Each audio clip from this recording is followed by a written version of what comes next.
Aujourd'hui sur De facto, nous allons voir l'évolution du conflit en Ukraine et les perspectives de paix. Avec l'invitation récente de Volodymyr Zelensky à la Russie pour un sommet de la paix, nous explorons les enjeux de cette initiative, l'impact de l'aide internationale et les réactions variées qu'elle suscite. Si vous souhaitez que nous traitions d'un sujet particulier dans une prochaine vidéo, n'hésitez pas à le mentionner dans les commentaires. Vous êtes plus de 70% à regarder nos vidéos sans être abonné. Si notre contenu vous plaît, pensez à liker et à vous abonner pour ne rien manquer de nos futures publications. Contexte et développement récents. Depuis le début de l'invasion russe en 2022, l'Ukraine a connu une intensification des hostilités qui a profondément affecté le pays sur les plans humains, économiques et infrastructurels. Cette invasion a entraîné une mobilisation internationale sans précédent, marquée par des sanctions économiques sévères contre la Russie et un soutien militaire accru à l'Ukraine. Les sanctions visaient à affaiblir l'économie russe et à limiter sa capacité à financer l'effort de guerre, tandis que l'aide militaire, comprenant des armes sophistiquées et des systèmes de défense, renforçait les capacités de résistance ukrainiennes. Malgré une résistance héroïque et une détermination sans faille, les pertes ont été lourdes des deux côtés, laissant des cicatrices profondes sur la population et le territoire ukrainien. Le président Volodymyr Zelensky, devenu une figure emblématique de la résistance ukrainienne, a régulièrement sollicité l'aide internationale, soulignant l'importance de la solidarité mondiale pour contrer l'agression russe. Il a appelé à des soutiens variés allant de l'aide militaire à l'assistance humanitaire, tout en insistant sur la nécessité de maintenir la pression diplomatique sur Moscou. L'invitation de Zelensky à la Russie pour participer à un sommet de la paix est une initiative notable dans le contexte actuel. Cette proposition vise à ouvrir des canaux de communication pour explorer des solutions diplomatiques, même si les tensions sur le terrain restent élevées et que les combats continuent de faire rage dans certaines régions clés. Par exemple, des combats féroces se poursuivent dans les régions de Donetsk et Louhansk, des territoires contestés depuis l'annexion de la Crimée par la Russie en 2014. Ces régions ont vu des affrontements intenses, les forces ukrainiennes tentant de repousser les avancées russes. La situation humanitaire dans ces zones est également extrêmement préoccupante, avec des millions de personnes déplacées et des infrastructures civiles essentielles gravement endommagées ou détruites. Les conditions de vie pour les civils restants sont difficiles, exacerbées par les pénuries de ressources et les interruptions des services de base.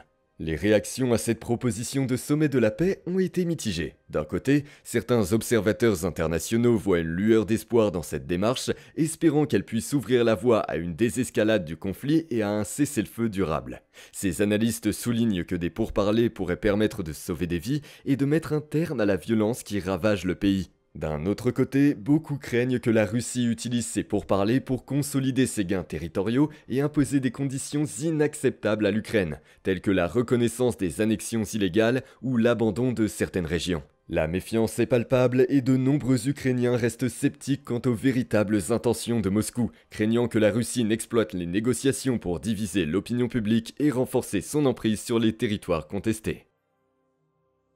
Aide internationale et souveraineté.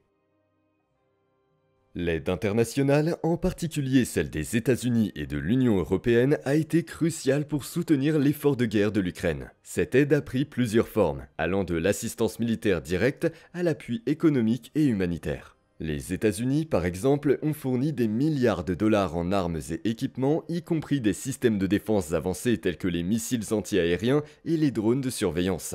Cette aide a non seulement renforcé la capacité de l'Ukraine à se défendre, mais elle a aussi envoyé un message fort de soutien de la part de la communauté internationale. L'Union européenne a également joué un rôle clé en imposant des sanctions économiques sévères contre la Russie, visant à affaiblir son économie et à limiter sa capacité à financer l'effort de guerre. Ces sanctions incluent des restrictions sur les exportations de technologies sensibles et des mesures visant les secteurs financiers et énergétiques russes.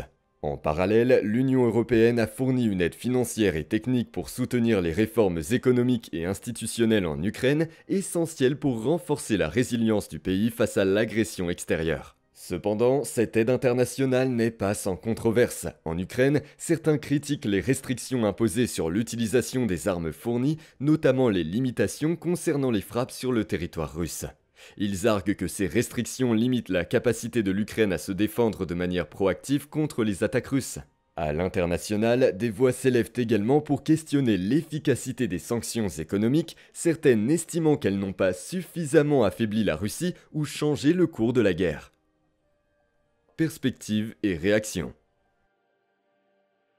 L'invitation de la Russie à participer à un sommet de la paix a suscité des réactions diverses tant en Ukraine qu'au sein de la communauté internationale. En Ukraine, une partie de la population et des analystes politiques voient cette initiative comme une opportunité nécessaire pour mettre fin à un conflit destructeur.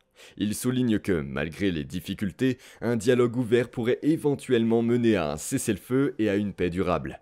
Cela permettrait de réduire les souffrances humaines et de commencer la reconstruction du pays. Cependant, cette perspective est loin de faire l'unanimité. De nombreux Ukrainiens, particulièrement ceux ayant subi directement les violences de la guerre, craignent que toute concession à la Russie ne se traduise par une perte de souveraineté et d'intégrité territoriale. Le souvenir de la Crimée et des régions séparatistes soutenues par la Russie reste vif, et beaucoup craignent que la Russie ne respecte pas les accords de paix, comme cela a été le cas par le passé. Sur la scène internationale, les avis divergent également. Certains pays européens et membres de l'OTAN encouragent les négociations, espérant qu'elles puissent stabiliser la région et éviter une escalade plus large du conflit. D'autres, cependant, restent sceptiques quant à la fiabilité de la Russie comme partenaire de paix, compte tenu de ses actions passées et de sa rhétorique belliqueuse.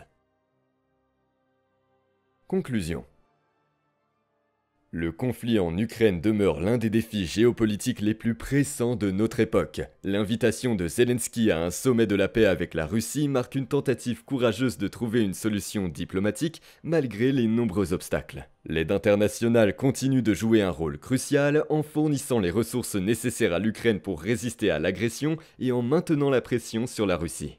Toutefois, la voie vers la paix est semée d'embûches. La méfiance mutuelle, les revendications territoriales et les intérêts politiques divergents compliquent les perspectives de résolution. Pour que le sommet de la paix soit couronné de succès, il faudra une approche inclusive et pragmatique, respectant les droits et les aspirations de toutes les parties concernées. Seule une solution fondée sur le respect mutuel et l'équité peut offrir une chance réelle de mettre fin à ce conflit dévastateur et de construire un avenir stable et prospère pour l'Ukraine et ses voisins.